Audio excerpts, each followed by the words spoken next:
Le había dicho que el colangiocarcinoma, el segundo tumor en frecuencia en tumores primarios de hígado, después del hepatocarcinoma, generalmente se asocia a algún factor de inflamación crónica de la vía, afecta a pacientes de avanzada edad en general, tiene una incidencia muy variable, por ejemplo en Asia tiene, en algunas partes de Asia, 80-100 veces la incidencia que tiene en nuestro país, por ejemplo, y se clasifica habitualmente de acuerdo a la localización en intrahepático y extrahepático. Y los extrahepáticos, que es a partir de la bifurcación de la vía biliar, va del Klatskin, que es justamente el confluente, conducto biliar medio y los periampulares. En la fisiopatogenia siempre comienza la colestasis y la inflamación crónica como factor desencadenante de una mayor proliferación del epitelio biliar, lo cual combinado con otros carcinogénicos va a hacer que se produzca una metaplasia, una displasia, digamos, del epitelio que después va a conducir al cáncer biliar. Entre los factores de riesgo, la colangitis esclerosante primaria es uno bien conocido, es el principal factor de riesgo en Occidente. Estamos hablando de fundamentalmente tumores de la vía biliar extrahepática en este caso. El riesgo anual es acumulado a medida que se van acumulando los años de enfermedad, va creciendo, digamos, de forma acumulativa la incidencia del tumor o la chance de desarrollar un tumor. Los pacientes que tienen colangitis esclerosante versus los pacientes que no la tienen, que presentan tumores esporádicos, el tumor se desarrolla 2 a 3 décadas más temprano, o sea que habitualmente lo podemos ver en pacientes de 30 a 40 años de edad, comparado con pacientes de 60 a 70 años con tumores esporádicos. 2/3 de estos pacientes asocian una enfermedad inflamatoria intestinal, lo cual aumenta aún más el riesgo de colangiocarcinoma. Y es muy complicado determinar una metodología de screening, sobre todo porque hay muchos falsos positivos, porque las lesiones tumorales suelen confundirse con las lesiones inflamatorias. En Occidente, en Oriente o en Asia, es uno de los principales factores de riesgo, sobre todo en Tailandia, por ejemplo, la contaminación por un parásito que afecta a los peces. La gente come el pez crudo y este parásito tiende a alojarse en el vía biliar, produce la inflamación crónica de la que les hablaba, y esto produce una altísima incidencia de este tumor, especialmente en el noreste de este país. La enfermedad de Caroli, fibrosis hepática congénita y quistes, también, siempre sobre la misma fisiopatogenia, aumentan el riesgo de colangiocarcinoma. Los quistes biliares o los adenomas biliares no tratados, hay una incidencia de colangiocarcinoma de aproximadamente el 28%, por lo tanto, los quistes biliares siempre hay que resecarlos de forma completa, porque si no pueden desarrollar colangiocarcinoma. Y la fisiopatogenia más probable es que haya esté basado en la éstasis biliar, inclusive puede llegar a producir cálculos. Esta éstasis biliar produce activación de ácido biliar, de conjugación de carcinógenos, y esto contribuye, digamos, a la displasia del epitelio y la posterior desarrollo del tumor, ¿no? Las hepatitis, tanto hepatitis B como hepatitis C, son factores de riesgo también, tanto por el hepatocarcinoma, como les había dicho al principio, como por el colangiocarcinoma. De hecho, tanto en pacientes con colangiocarcinoma se puede encontrar RNA del virus de hepatitis C, y esto habla de que cumple un rol fundamental, digamos, también en la replicación y la displasia del epitelio y posterior desarrollo del tumor. También los diabéticos tienen un riesgo aumentado de colangiocarcinoma, probablemente porque tienen una incidencia aumentada de la esteatopática inflamatoria o NASH. Y después hay otros factores de riesgo más, un poquito menos comunes, sobre todo los polimorfismos en las proteínas transportadoras de las sales biliares, lo cual hace que estas sales tengan una mayor predisposición a deconjugarse en presencia de inflamación crónica y a producir el efecto de la displasia y posteriormente el desarrollo del tumor. La litiasis intrahepática, que es más común en Asia, y los carcinógenos químicos como el sorotras, que no se utiliza ya, las dioxinas o las nitrosaminas. Esto para que vean que en la fisiopatogenia de todos los tumores de vía biliar, tanto que sea de vesícula biliar como los colangiocarcinomas, hay una se comparten, digamos, oncogenes y son bastante, digamos, tienen vías comunes, digamos, de oncogénesis. Estos son los patrones de crecimiento del cholangiocarcinoma, un patrón nodular, que es el primero que se ve arriba, que es el principal patrón de crecimiento de los tumores del tercio medio de la vía biliar, tiende a ser infiltrante y es de difícil tratamiento quirúrgico justamente porque tiende a invadir los órganos vecinos y a los componentes, digamos, a los diferentes elementos del hilo hepático. El periductal infiltrante, que es uno que crece a lo largo de las paredes del conducto biliar, que es la morfología más típica del tumor de Klatskin, digamos, y esto tiene una importancia, digamos, en el tratamiento, porque cuando uno va a resecar un Klatskin, por ejemplo, es muy importante en los márgenes. Estos tumores es muy difícil lograr un R0 con estos tumores, y el R0 es la mejor chance de curación que tiene el paciente. ¿Por qué? Porque el tumor tiende a crecer en forma infiltrante a través del conducto, aunque a uno le parezca normal. Cuando uno hace cortes por congelación, normalmente hasta 1 centímetro, hasta 2 centímetros y un poco más inclusive del tumor principal, uno puede llegar a encontrar células. Es importante que reseque lo más que pueda. Lo que pasa es que estamos en un área del hígado donde uno muchas veces no puede resecar demasiado y bueno, muchas veces termina haciendo un R1 por más que uno piense que está haciendo un R0. Y los de crecimiento intraductal, o sea, los de crecimiento intrapapilar, los que crecen hacia adentro con forma de pólipo, son los de mejor pronóstico, son los más típicamente los tumores periampulares, digamos, y que habitualmente con DPC andan muy bien, aunque estos tumores tienen una alta tasa también de recidiva local y ganglionar. Generalmente estamos hablando de adenocarcinomas, son tumores que producen mucina y tienen una gran infiltración fibrosa, son tumores de cirros muy duros, blancos, blanquecinos. Ello tiene también importancia cuando veamos las imágenes, cómo se manifiestan en las imágenes. En ocasiones hasta es difícil diferenciarlos del hepatocarcinoma, y aunque la inmunohistoquímica habitualmente ayuda en estos casos, y muchas veces es digamos, difícil diferenciar los adenocarcinomas ductales o de origen duodenal en los cholangiocarcinomas distales, digamos. Por lo tanto, es importante en estos casos la localización, la presencia de atipia biliar y demás, como para diferenciar una patología de otra. Habitualmente son tumores CK7, CK19, CA19-9, CA, MUC1 y MUC-C5 positivos, aunque en algunos casos es muy difícil, digamos, muchas veces la anatomía patológica te va a decir que es un adenocarcinoma y que no pueden jugarse al que es de origen biliar. Entonces uno tiene que combinar los hallazgos quirúrgicos, las historias naturales y demás, para concluir que se trata efectivamente de un cholangiocarcinoma, especialmente cuando estamos hablando de cholangiocarcinoma intrahepático, ¿no? Lo extrahepático es más fácil, digamos, de determinar. Y el diagnóstico diferencial más importante, como les decía, y el que a veces origina dudas, es justamente de una metástasis de un adenocarcinoma de origen intestinal, aunque bueno, como decía, habitualmente la inmunohistoquímica ayuda, no siempre dilucida perfectamente las cosas. Los tumores indiferenciados tienen el peor pronóstico, y la neoplasia papiliar intraductal, que se correlaciona con los IPMN de páncreas, tiene mejor pronóstico.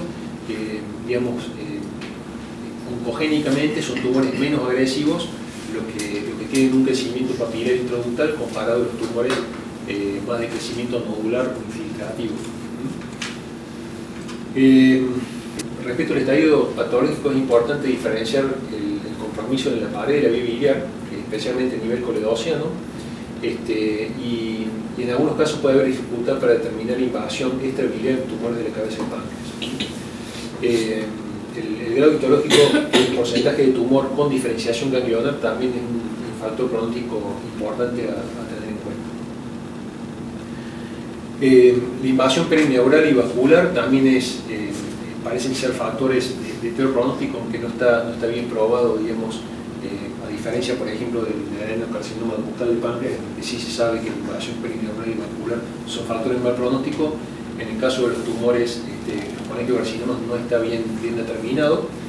y sí es muy importante, y en este caso es importante orientarlo al anatomopatólogo qué es lo que uno está mandando, qué orientación tiene la pieza quirúrgica para interpretar bien digamos, los márgenes quirúrgicos. Porque el margen quirúrgico, combinado con la presencia de metástasis ganglionar, es uno de los principales factores pronósticos, son los dos principales factores pronósticos en este tipo de tumores. Como les decía, el primer estadio, digamos, en el desarrollo de un colangiocarcinoma es la presencia de la displasia, la plasia interpeteral biliar, que en muchos casos se manifiesta alrededor del tumor principal. Podemos encontrar focos de atipia, que no está bien claro, digamos, cuál es la importancia de esto, pero es importante determinarlo. Hay 3 diferentes grados. El grado 3 ya es un carcinoma in situ.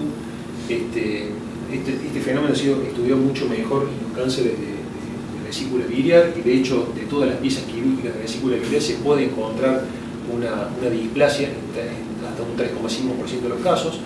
En todos los casos, digamos, si encontramos una displasia en una pieza de colecistectomía, digamos, la colecistectomía es la cirugía definitiva que se va a hacer en este caso, excepto que estemos hablando ya de un adenocarcinoma, en el caso ya de lo que habla como, pero si es una displasia, se considera la colecistectomía curativa. Y si uno lo busca, lo que pasa es que muchas veces en anatomopatólogo uno lo busca asiduamente, pero si uno realmente lo busca, lo puede encontrar hasta en un 3,5% de los casos.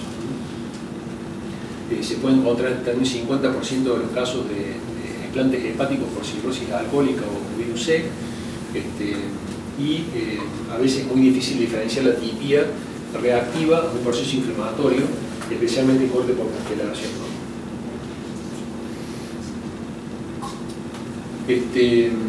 Bueno, después hay otros carcinomas de vía biliar que son menos frecuentes, digamos, y que son los carcinomas de células claras, adenos camosos, diferenciados, sarcomatoides, de células pequeñas, y hay colangiocarcinomas que tienen una tendencia a producir mucina, y estos tumores son de mejor pronóstico que los adenocarcinomas de origen pancreatobiliar, y son los que se correlacionan, en el caso que uno hablara de tumores de páncreas, con las IPM.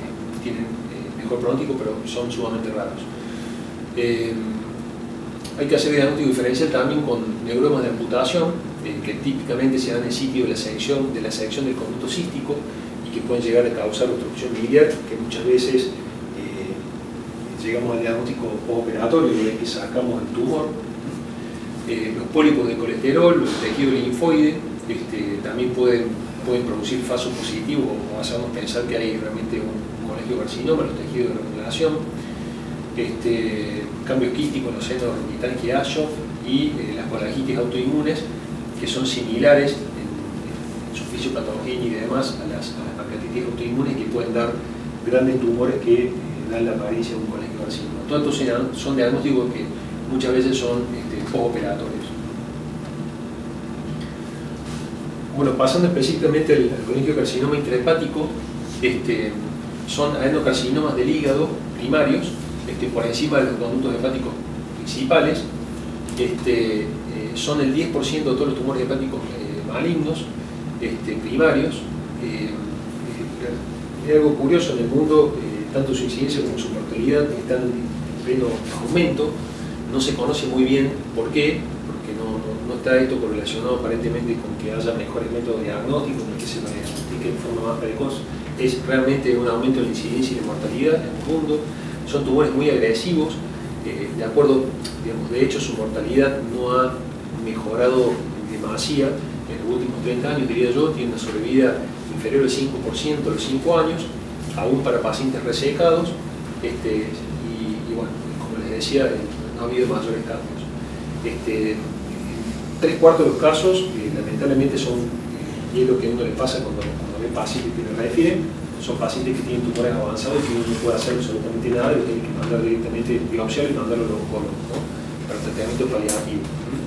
Y la cirugía es, sin ningún lugar a duda, la mejor chance de curación que tiene el paciente. Esto es, digamos, el el cambio interanual, digamos, en el porcentaje de incidencia en diferentes regiones del mundo del colegio carcinoma, tanto para hombres como para mujeres, bastante parecido. Como en los colegios carcinomas en general, para también los colegios carcinomas intrahepáticos, pueden ser formadores de masas, periductales infiltrativos o intraductales o capilares. Los papilares, acuérdense que son los que más son los perimpurales, que crecen en forma papilar. Los periductales infiltrativos son los que más vamos a ver en el caso de los colegiocarcinomas intrahepáticos. Estos son hallazgos, diría yo, anatomopatológicos, ¿no? No tiene muchísima, digamos, tiene importancia pronóstica, pero digamos, una vez que está analizado la pieza, digamos, nosotros no vamos a cambiar una estrategia quirúrgica porque es muy difícil saberlo prequirúrgico, digamos, esto, ¿no? Es simplemente saber que los periductales infiltrativos, que son los que más se asocian a los colegiocarcinomas intrahepáticos, suelen tener más frecuentemente este tipo de crecimiento, son más agresivos, digamos, se diseminan a través del extracto de Grison, tienden más a dar metástasis ganglionar, que es el factor del peor pronóstico, y bueno, y el tratamiento de elección, como en todos los colegiocarcinomas intrahepáticos, es la petectomía, más linfadenectomía con o sin resección de vía biliar principal. Y los formadores de masa, que son los que afectan más a la vía biliar media, pero que también pueden, digamos, asociarse a tumores, a colegiocarcinomas intrahepáticos, dan más frecuentemente metástasis hepáticas y tienen tendencia a la invasión vascular. El tratamiento de la elección es siempre la petectomía, básicamente. Hay tumores también pueden ser mucinosos, que son más raros y de nuevo se correlacionan con la IPMN en el páncreas, tienen un pronóstico mejor comparado con los de tipo infiltrante y los de tipo nodular, similar a lo que pasa con los tumores papilares. Y respecto de las metástasis ganglionares y a distancia, la metástasis ganglionar es el factor pronóstico de estadificación más negativo en los colegiocarcinomas. Básicamente, puntualmente hablando ahora de los colegiocarcinomas intrahepáticos, la metástasis ganglionar va a estar presente en 3/4 de los casos al momento del diagnóstico, habitualmente, más generalmente de endotelio hepático, pero también puede ser a nivel de ganglios periaórticos, cabos, mediastinales inclusive, y también vamos a encontrar metástasis a distancias en 2/3 de los casos aproximadamente. Con esto ustedes se van armando el panorama que habitualmente los casos que realmente llegan a ser quirúrgicos del colegiocarcinoma intrahepático son un mínimo porcentaje, ¿no? 25%, digamos, que no tienen metástasis ganglionar, metástasis de distancia y demás, que a veces son resecables, muchas veces van a neoadjuvance y demás. Y de esos casos que uno opera, realmente lo que logra un R0 no hay mayor porcentaje. Entonces, ahí es como llegamos a ese 5% sobre el R5, ¿no? Cuando uno suma todo, realmente son tumores generalmente avanzados y agresivos y de mal pronóstico. De tanto en tanto toca operar uno que realmente le puede aportar algo con la cirugía. Los síntomas son tumores silentes, digamos, dan masa sintomática. Cuando ya presentan dolor, pérdida de peso, astenia, inapetencia o ictericia, en el caso de tumores centrales estamos hablando de los tumores que ya son inoperables o que no pueden hacer mucho por ese paciente, que son lamentablemente la mayor parte de los tumores. El principal objetivo del diagnóstico es distinguir el colegiocarcinoma de la metástasis de adenocarcinoma. Y de hecho, cuando uno ve las tomografías, a veces es muy difícil diferenciar uno de otro. Lo más clásico es que son grandes masas hipovasculares, en la tomografía la vamos a ver oscuras, digamos, oscuras cuando yo les voy a mostrar algunas tomografías con algún halo periférico y que tardan digamos, en uniformizar el contraste a medida que van avanzando la fase portal y la fase de condensación. Siempre que encontramos un colegiocarcinoma hay que descartar la hepatopatía crónica, y esto tiene importancia para el tratamiento que uno va a hacer quirúrgico. Si va a ser agresivo y el paciente tiene hepatopatía crónica, eso ya nos limita la cantidad de hígado que podemos resecar y demás. En general, salvo que uno tenga realmente muchas dudas o que ya el paciente lo mande para paliación, se trata de evitar la biopsia porque hay riesgo de seeding, que no es bajo el riesgo, es considerable. O sea que si nosotros tenemos un paciente que consideramos resecable, le diría yo, reséquenlo y después lo terminen de estudiar bien. En la biopsia generalmente son adenocarcinomas CK7 y CK8 y 18 positivos, CK20 negativos. La laparoscopia estadificadora puede tener alguna importancia, sobre todo si uno tiene algunos ganglios sospechosos, los puede biopsiar y mandarlo por congelación a estudiar, o si hay algún signo en la tomografía de que puede haber carcinomatosis. En esos casos conviene hacer una laparoscopia estadificadora para evitarle al paciente una laparoscopia de inicio, en un caso en el que vamos a terminar no haciendo nada. Y el 619 no nos va a ayudar demasiado, excepto que tenga valores muy altos, en cuyo caso, sobre todo si son valores más de 1000, habitualmente vamos a estar hablando de una enfermedad avanzada, y si son valores no tan altos, nos puede llegar a ayudar un poco más, a orientar un poquito más, pero tiene una baja sensibilidad y una especificidad que va aumentando a medida que los valores son más altos, ¿no? La ecografía es específica, habitualmente se ve una gran masa generalmente hipoecoica.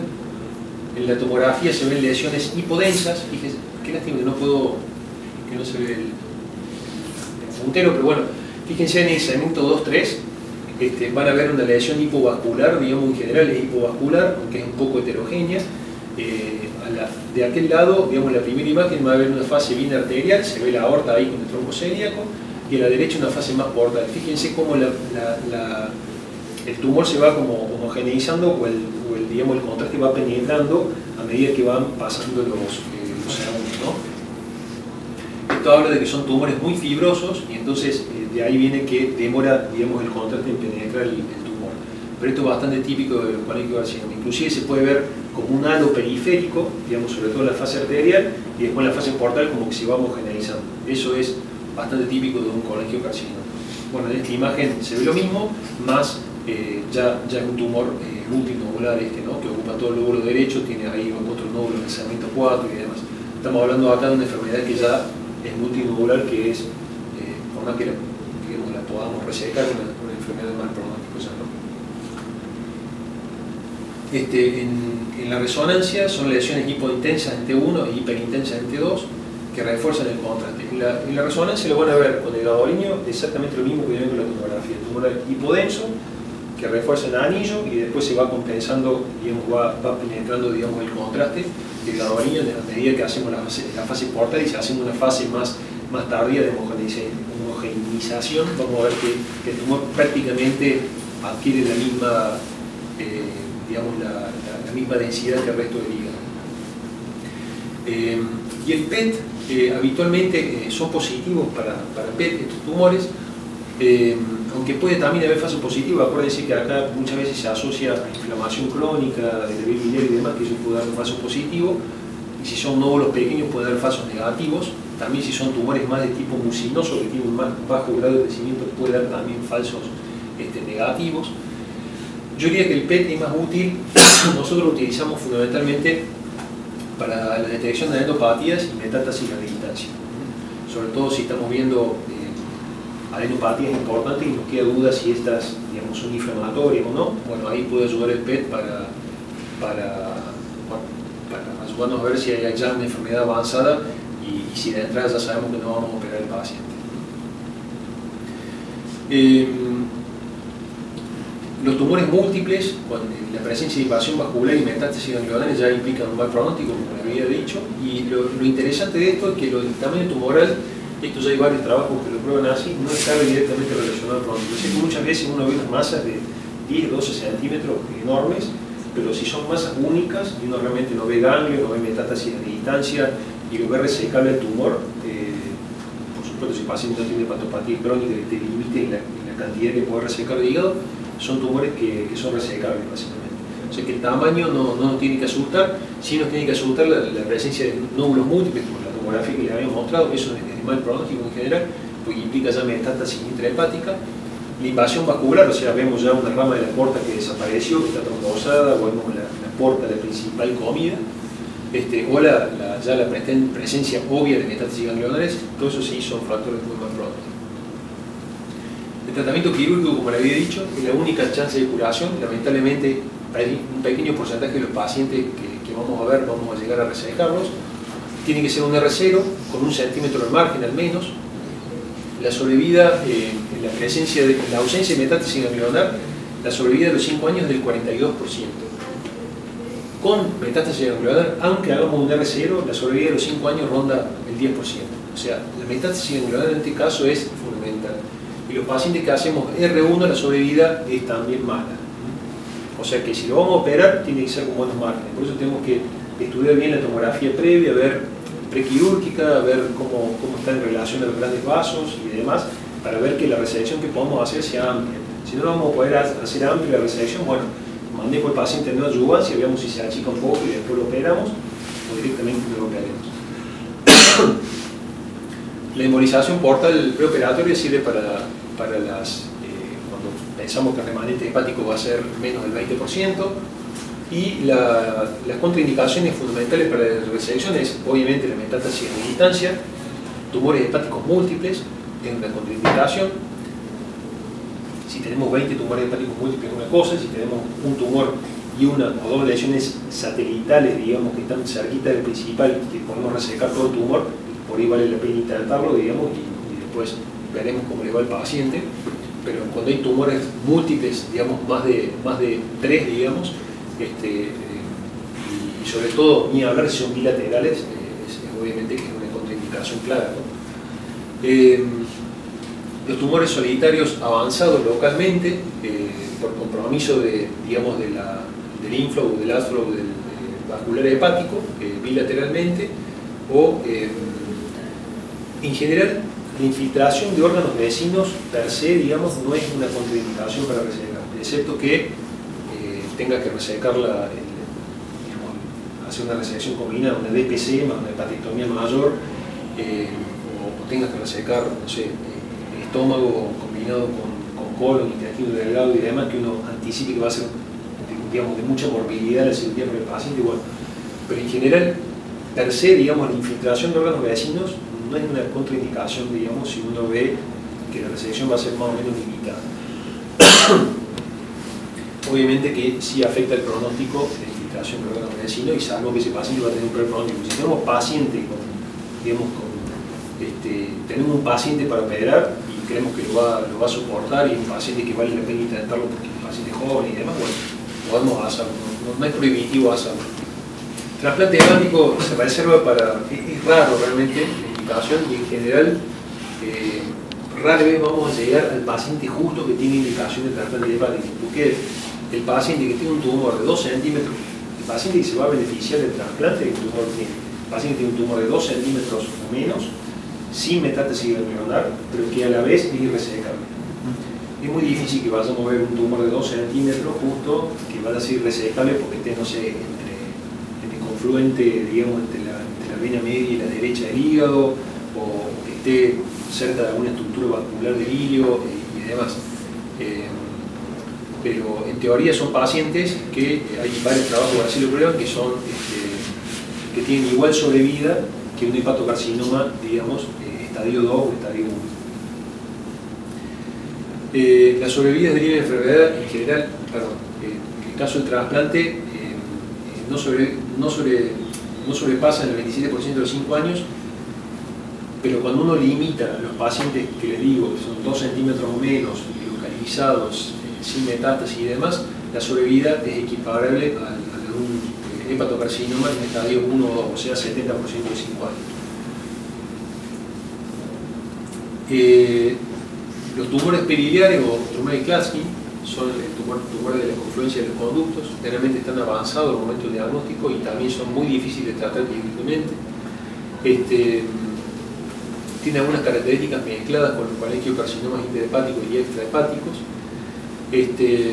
Generalmente para sacarlos, obviamente como ustedes saben, alguna vez haber visto esta cirugía, son resecciones muy agresivas en las que hay que hacer una resección de la vía biliar principal combinado con muchas veces una tricenotectomía y a veces también una DPC para lograr un R0. Siempre colectiocarcinoma es R0. Si no vamos a lograr un R0, no nos gastemos mucho, digamos, en poner al paciente en gran riesgo de la mortalidad de una cirugía muy agresiva, si no le vamos a ofrecer una chance cierta de curación. La mortalidad de esta cirugía generalmente es mayor comparado con las hepatectomías simples. debido a que estos pacientes también presentan colestasis o colangitis, casi siempre diría yo, en la mayor parte de los casos el paciente va a hacer algún tipo de drenaje de vía biliar antes de la cirugía.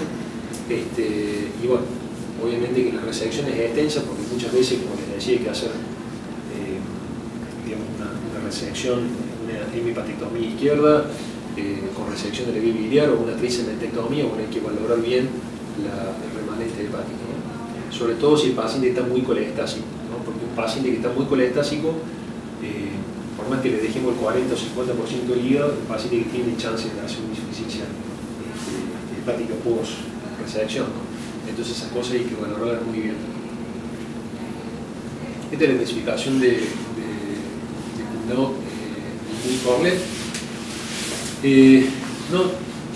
No implica resecabilidad ni implica pronóstico, es simplemente para planificar qué tipo de cirugía le vamos a hacer al paciente. Y para hablar un idioma común es decir, bueno, tengo un tumor tipo 3A, bueno, sé que es un tumor de la vía biliar principal que se entiende al lado derecho y uno sabe ya en ese caso qué tipo de cirugía va a hacer. Es para clasificar los tumores y más o menos planificar la estrategia quirúrgica.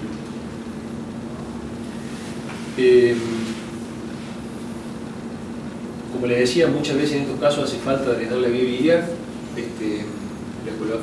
muchas veces, como cuando se afectan los conductos, digamos las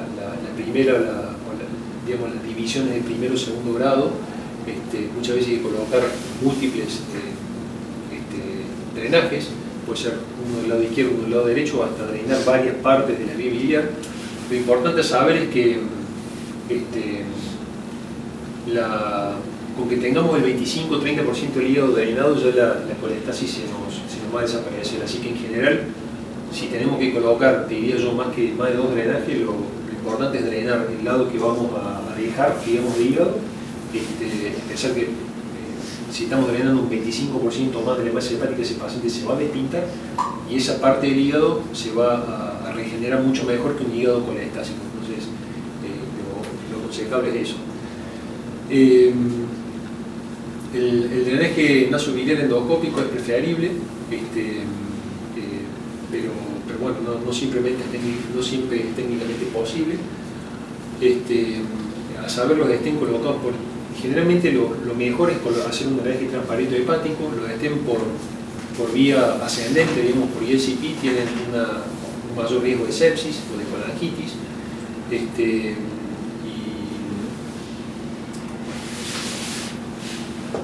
La tomografía en estos casos también sirve mucho para evaluar la metástasis hepática y a distancia, pulmonares fundamentalmente. También ayuda a más o menos ver cuál es la extensión lateral del tumor, que en este caso las resonancias son un poquito más útiles, o por lo menos se complementan bien con la tomografía. Ayuda sobre todo, y es lo que más nos fijamos nosotros, a valorar la invasión vascular en el líquido hepático. Variaciones anatómicas vasculares nos puede ayudar, y también para la volumetría hepática. El tratamiento quirúrgico, como siempre, lo ideal es lograr por lo menos un centímetro de margen en la resección, recordando de que estos tumores pueden, digamos, como suelen ser infiltrativos, pueden extenderse más allá todavía del centímetro. Muchas veces conviene hacer corte por bucelación y tratar de llegar a un punto en el que uno ve que la vía biliar no está invadida por el tumor. Aunque muchas veces lo ponemos al anatopatólogo de un compromiso, porque es muy difícil ver en un corte por bucelación diferenciar lo que es displasia de lo que es el tumor, de lo que es inflamación crónica. Pero bueno, uno se ve obligado a hacerlo para tratar de ofrecerle al paciente la máxima chance de un R0. Los factores de pronóstico, como siempre, el primero y principal, metástasis ganglionar. Aún suponiendo que hicimos un R0, la metástasis ganglionar es muy importante como factor de pronóstico.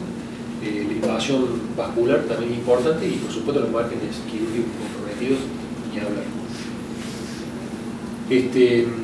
El tratamiento estándar es la hepatectomía derecha, la tricementectomía con resección en bloque del lóbulo caudado, y esto es importante. El lóbulo caudado hay que resecarlo si uno quiere aumentar las chances, digamos, de un R0. En general tratamos de usar la técnica non-touch, o sea, resecamos en bloque, tratamos de movilizar el hígado lo lo menos posible para favorecer, para no favorecer, digamos, las metástasis de distancia intraquirúrgicas.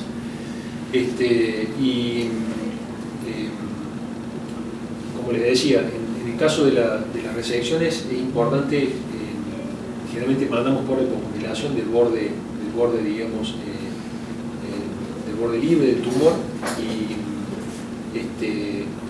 es importante lograr por lo menos 1 centímetro, y se puede más. Si con 1 centímetro, digamos, logramos un buen margen, sobre todo a nivel del epitelio biliar, logramos ver que no hay tumor, bueno, es suficiente. Y bueno, en muchos casos es imposible técnicamente lograr un R0, porque el tumor se extiende ya muy dentro, digamos, del remanente hepático, y bueno, no podemos hacer nada más que tirar anastomosis ahí, y bueno, hacer algo de adyuvancia y esperar que ese paciente sobreviva lo máximo que se pueda con la cirugía de resección. La embolización portal se usa sobre todo para cuando el remanente hepático es menos del 25, 20, 25%. Voy a empezar a acelerar un poquito. Entramos en cáncer de vesícula biliar. Bueno, es un tumor raro, generalmente es de muy mal pronóstico, con también una tasa de sobrevida bastante mala a los 5 años. Generalmente lo vamos a diagnosticar en estadios avanzados. Cuando es descubierto luego de una colesterolemia paracópica, que es menos del 1% de los casos, el tratamiento en general es insuficiente, excepto por estadios tempranos, y la cirugía resectiva es con todos los tumores de vía biliar, en la que ofrece la mejor chance de sobrevivir. La incidencia a nivel mundial es muy variable. En Chile, como ustedes saben, es un país de alta incidencia, nuestro país es un país de baja a incidencia intermedia. Hay lugares en Asia, en India, por ejemplo, sobre todo en el norte de India, donde la incidencia es muy aumentada, inclusive igual o mayor a la de Chile. Es más frecuente en mujeres, habitualmente en la séptima década de la vida. Hay mayor incidencia en algunos lugares de Sudamérica y en Japón. La obesidad se asocia a tasas de mortalidad aumentadas. Generalmente está asociado con la cistitis, a colelitiasis, quiero decir la presencia de cálculos de vía biliar, de vesícula, hasta un 90% de los casos. Es rarísimo ver un cáncer de vesícula biliar en ausencia de litiasis biliar. A mayor tamaño y número de litiasis hay mayor riesgo, y en la vesícula porcelana, aún en la ausencia de cálculos, la vesícula porcelana tiene una incidencia digamos, elevadísima de cáncer. Por lo tanto, cuando vemos una vesícula porcelana, lo recomendable es operar al paciente por vía abierta, mandar a estudiar por congelación, y si encontramos cáncer, de acuerdo al estadio, hacer la cirugía definitiva.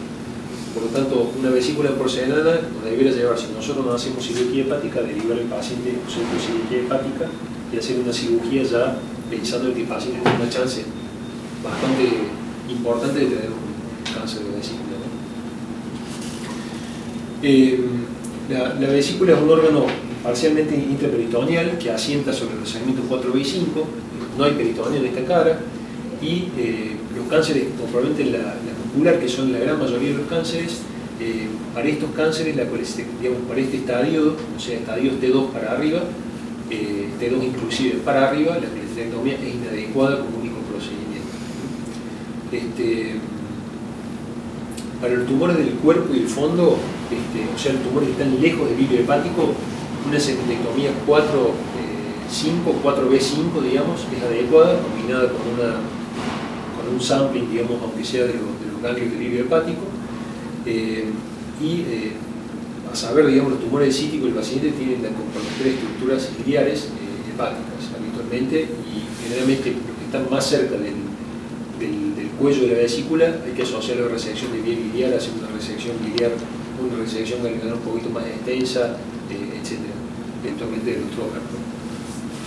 Es un tumor con una tendencia al crecimiento loco regional. Generalmente invade primero el ganglio cístico de la vía biliar principal, después pasa a los pancreáticos duodenales, tronco celíaco y ganglios paraórticos, y después tiende esto combinado con esta limpación, digamos, ganglionar, combinado con la tendencia de limpación local, digamos, que es principalmente a nivel del hígado, y también estómago, duodeno, páncreas, colon, el pípilo mayor o pared urinaria. También puede producir metástasis por vía hematógena, que esto es menos frecuente. Estas son las estaciones ganglionares. Como mínimo tenemos que sacar el ganglio cístico y los ganglios del hilio hepático para tener una estadificación adecuada del tumor. Y recalco la palabra estadificación, porque cuando uno saca ganglios, uno se piensa que esto está probado, digamos. Hacer una resección ganglionar súper extensa no cambia el pronóstico de la enfermedad. O sea, tomar muestras de los ganglios, o, digamos, hacer una resección ganglionar del hilio hepático es suficiente como para estadificar, digamos, la primera estación ganglionar donde el cáncer de la vesícula va a ser metástasis. Si hay metástasis ganglionar, no va a cambiar el pronóstico que le saquemos 25 ganglios o que le saquemos 3. Esto es importante saberlo. Por lo tanto, las grandes disecciones ganglionares no tienen, digamos, mayor importancia en este tipo de tumores. Sí es importante producir, digamos, hacer una disección mínima que sea de los ganglios del hilio hepático, como para tenerlo como factor pronóstico principalmente. Hay muchos tipos de tumores de vesícula biliar. Acá hace unos meses operaron un cáncer de tumor neuroendocrino que no biliar, que es rarísimo. Tenemos otro. ¿Cómo? Tenemos otro. ¿Hay otro más? Sí. O sea, le resecaron la vesícula y se encontraron con el diagnóstico post. Bueno, debe ser con los dos casos esos ya tienen La serie más grande. La serie más grande de Latinoamérica, más o menos. Digamos, es raro, pero no es tan extremadamente raro, ¿no? Obviamente que la gran mayoría de los tumores son adenocarcinomas y después hay otras rarezas, entre otras el tumor de la vesícula biliar. Se clasifican en diferentes grados. Los papilares son generalmente bien diferenciados, lo mismo que sucede como les decía, con los Klatskin, con los carcinomas intrahepáticos, con los periculares y demás. El factor pronóstico más importante es el estadio tumoral al momento de la presentación, independientemente del tipo y del grado de diferenciación del tumor. Son tumores que progresan de la displasia al carcinoma. Esto toma más o menos 10 a 15 años. Suelen encontrarse lesiones displásicas concomitantemente con el adenocarcinoma.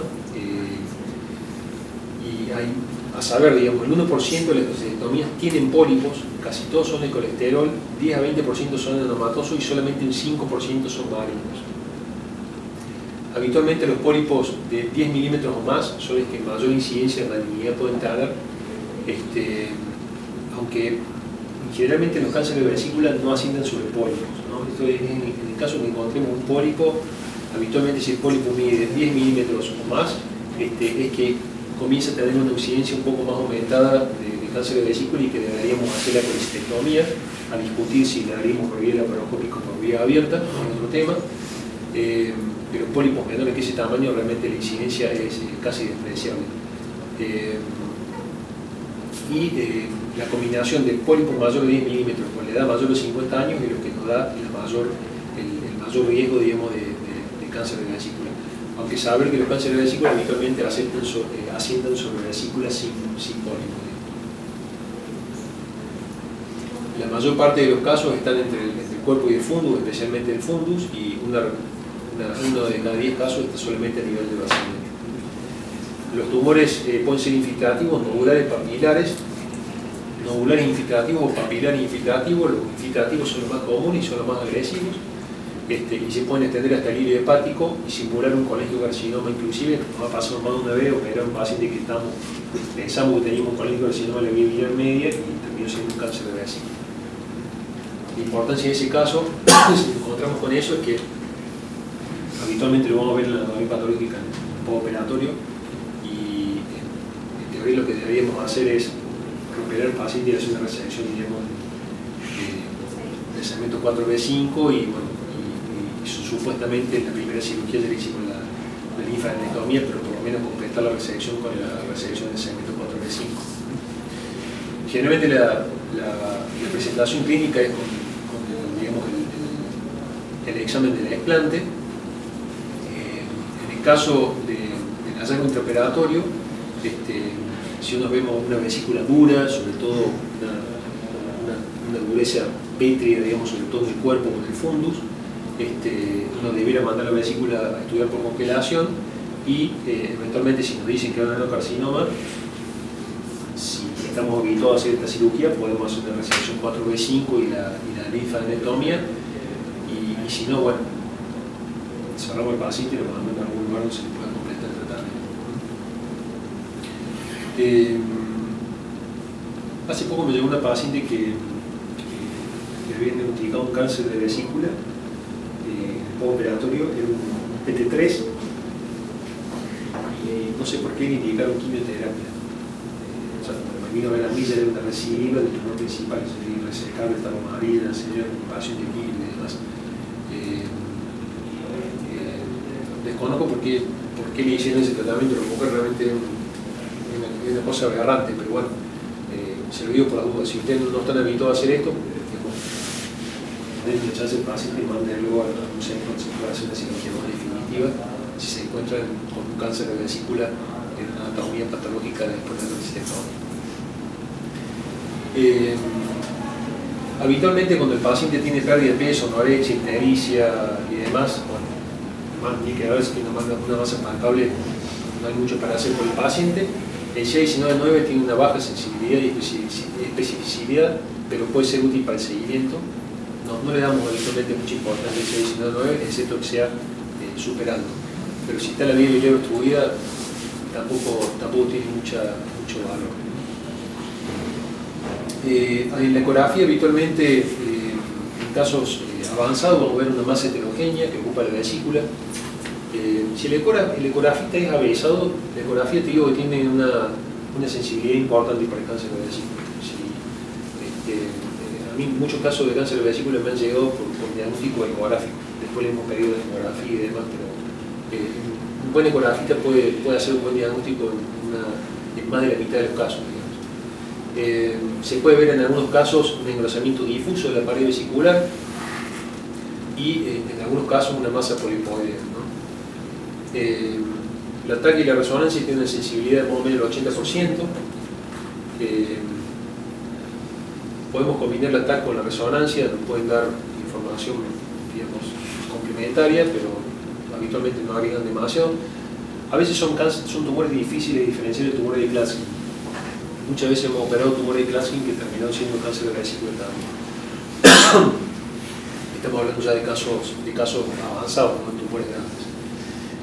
Y el PET-CT, como con el colangiocarcinoma en general, es más importante para el diagnóstico de metástasis que otra cosa.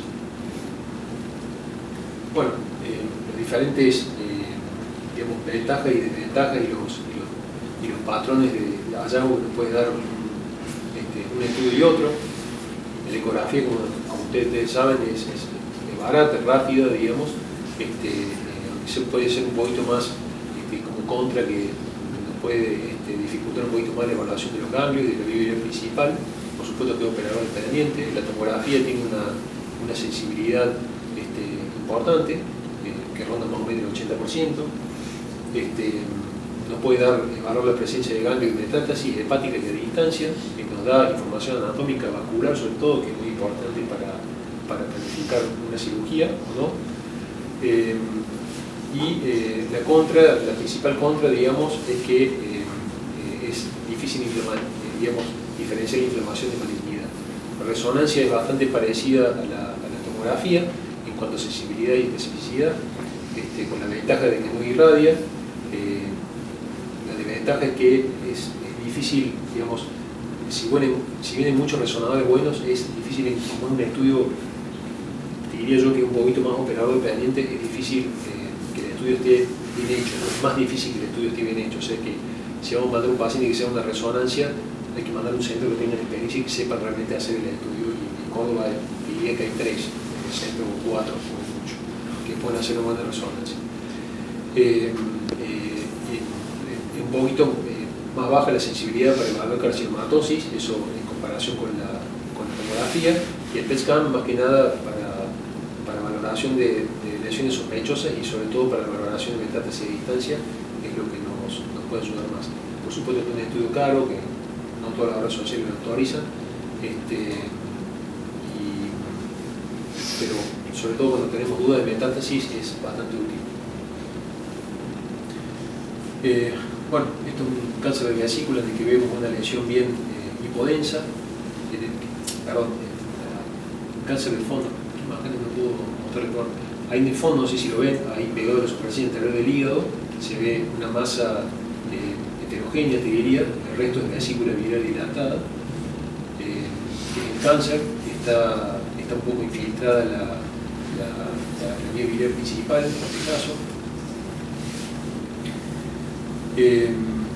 Bueno, biopsia en general, como todo tumor de vía biliar, sobre todo por riesgo de síndrome y demás, no es aconsejable hacerla.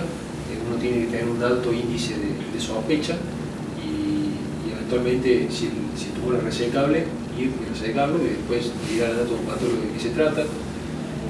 Si uno entra a operar un cáncer de vesícula, digamos, tiene que estar preparado para la resección, hacer una resección mínimo, una resección 4B5 y vaciamiento ganglionar amplio con o sin resección de la vía biliar principal. Por eso les decía que si uno va a operar una vesícula porcelana o uno va a operar un tumor con una vesícula que tiene una alta sospecha de cáncer, yo diría que lo más honesto sería mandarlo a algún centro, salvo que nosotros lo hagamos,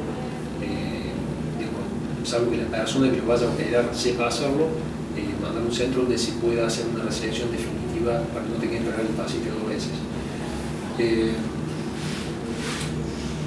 En muchos casos llegamos a biopsiar las metástasis solamente, con una sensibilidad aumentada, pero ya en esos casos son pacientes que ya sabemos que no vamos a hacer nada, en muchos casos ni siquiera quimioterapia, para tener la constatación de qué es lo que estamos viendo. Bueno, este es el sistema de estadificación que más se utiliza. El T1 está dividido en carcinoma in situ, invasión de la lámina propia, y el 1B, que es invasión hasta la muscular. El T2 es el que invade la muscular. El T3 es el que invade toda la muscular y ya llega hasta la serosa y la pasa, inclusive. El T4 cuando hay invasión de órganos adyacentes o de la vena porta y o de la arteria hepática, y N es la presencia de metástasis ganglionar. Poco importante tiene si es N1 o N2. La presencia de metástasis ganglionar ya nos habla de un pronóstico bastante malo. Y M0 o M1 es presencia de metástasis a distancia. Las opciones quirúrgicas son la prostatectomía simple, radical o ampliada, en la que hay que resecar. Si no resecamos el 4B5, por lo menos 2 centímetros del lecho vesicular, o idealmente el segmento 4B y el 5, y disección de los ganglios linfáticos, de todo el hilo hepático, e idealmente llegando hasta la segunda porción ganglionar y por detrás de la cabeza del páncreas. Podemos prolongar los centros celíacos. Yo diría que la linfadenectomía que tenemos que hacer, la mínima, es digamos, resecar los ganglios del hilo hepático. Extenderse mucho más allá no nos va a dar, digamos, ninguna ventaja. No es que por resecar más ganglio vamos a mejorar el pronóstico y seguir la metástasis ganglionar, simplemente sirve con fines estadificatorios. Y la principal estación ganglionar habitualmente son los ganglios del hilo hepático. Si uno puede sacar ganglios reto pancreáticos y hacia el tronco celíaco, mejor, vamos a aumentar las chances de encontrar algún ganglio positivo si es que se salteó alguna estación ganglionar del cáncer de vesícula. Pero de nuevo, si hay metástasis ganglionar, el paciente, digamos, que ya está jugado en el pronóstico.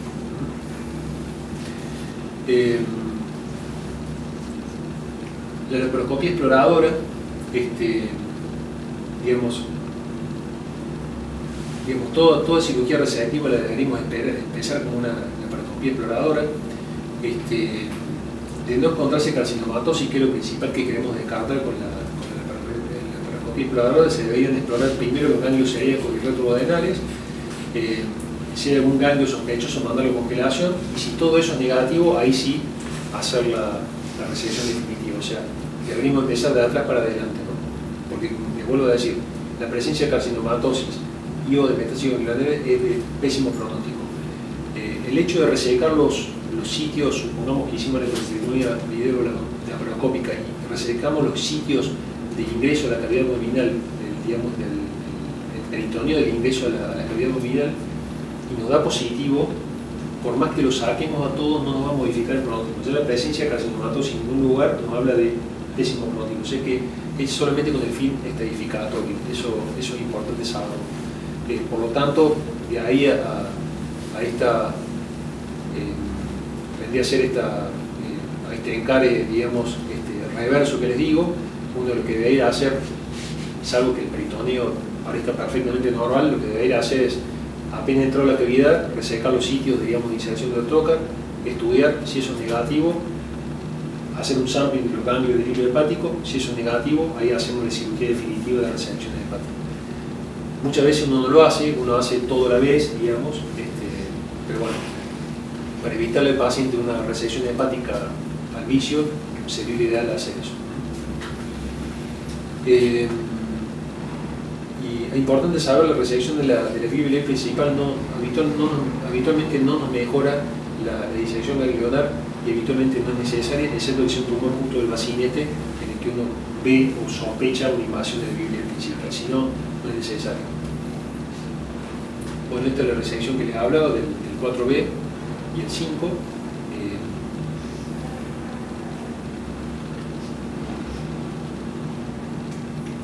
De acuerdo, hay veces que podemos encontrar, digamos, enfermedad macroscópica, digamos, que está invadiendo digamos, el hígado, y a veces podemos extender la resección al segmento 5 y demás, pero bueno, eso es un poco más de la demanda. Lo ortodoxo, si uno supongamos que la colecistectomía se encontró con un tumor, con un PT2, PT3 y no encuentra ninguna lesión, digamos, permanente en el lecho hepático, es sacar 4B y 5. Si uno ve macroscópicamente que hay más invasión, puede sacar más tumor, digamos, también puede sacar más, extender un poco las resecciones. Pero en general le diría que en el caso de la vesícula, si ya vemos lesión macroscópica, el pronóstico es bastante malo, ¿no? Yo, por lo menos, sería bastante cauto en cuán agresivo sería yo con la cirugía de ese paciente. En el caso, ¿qué hacer de acuerdo al estadio que encontramos del tumor en el caso de una colecistectomía? Bueno, el T1A es indiscutible que la colecistectomía es suficiente, tiene un 85-100% de porcentaje de curación.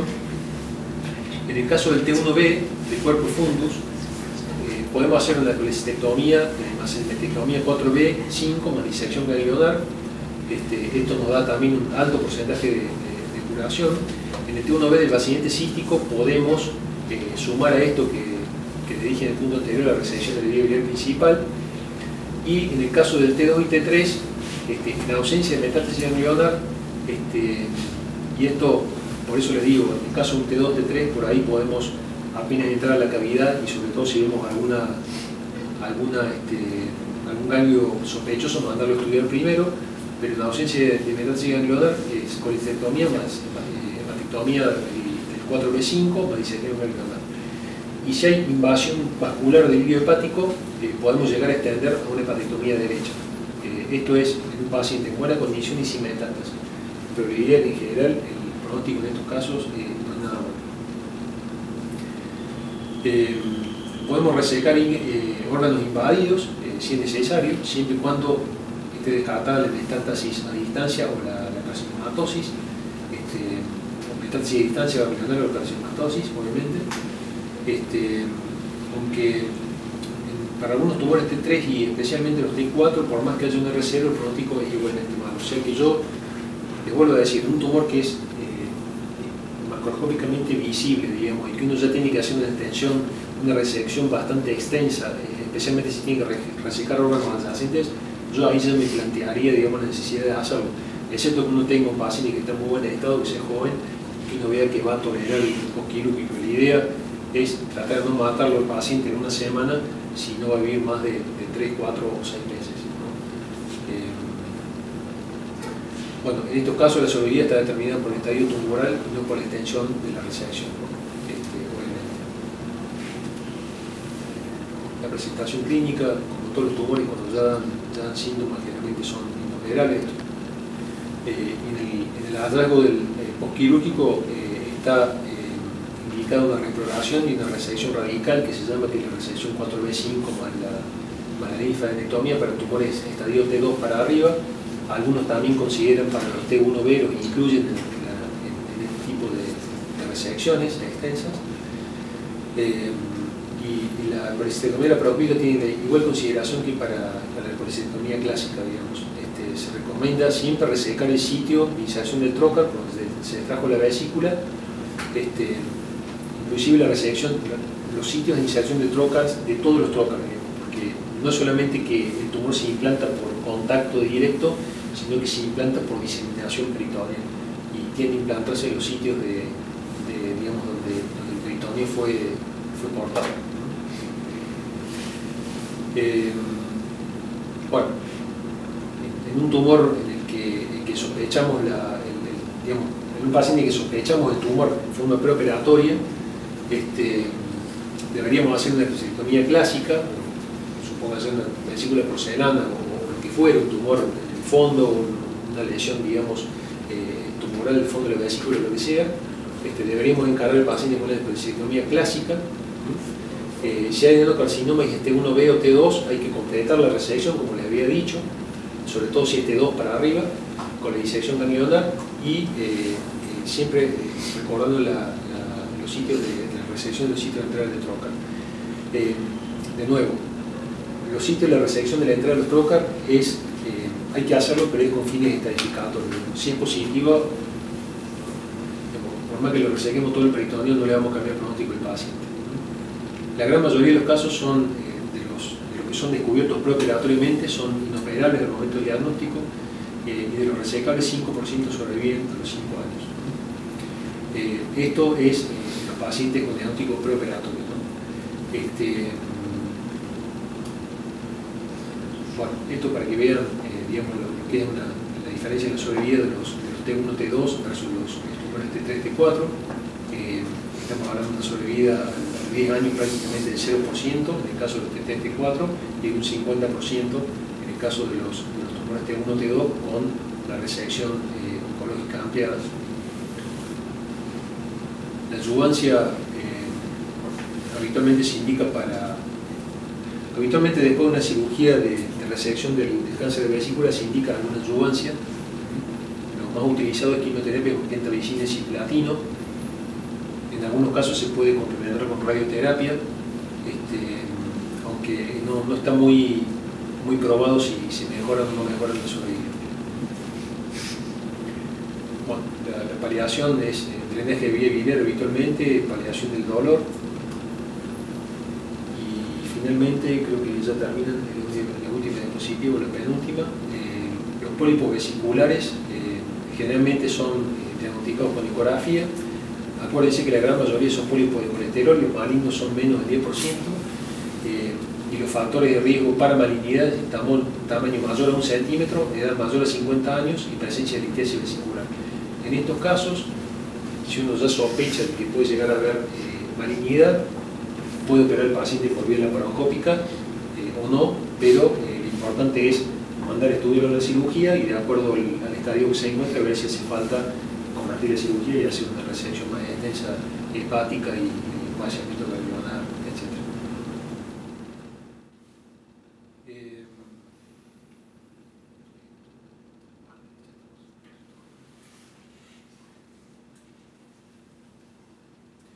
Es una lástima que no haya podido poner otra presentación porque tenía mucha